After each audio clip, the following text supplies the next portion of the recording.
একজন পিশাচ, তার কোনো বুকপিট নাই, সে একজন চরিত্রহীন মহিলা, তার মধ্যে কোনো চরিত্র নাই। তাকে যে পাতে খেতে দেওয়া হবে সে পাতি ছিদ্র করবে।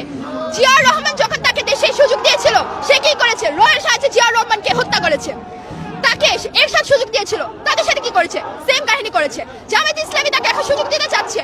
আবার যদি আসে, জামায়াত ইসলামকে তো এবার প্ল্যান করে দিয়েছিল, এবার যদি শেখ হাসিনা ক্ষমতায় আসে, জামায়াত ইসলামকে একেবারে মানে কি বলবো, চিরতরে নিশ্চিত করে ফেলবে। যদি এটা সম্ভব না, শিবিরকে যদি এত সহজেই যদি নস্যাৎ করে দেওয়া সম্ভব হতো, তাহলে তো আর মানে কি বলবো, এই আন্দোলন সফল হতো না।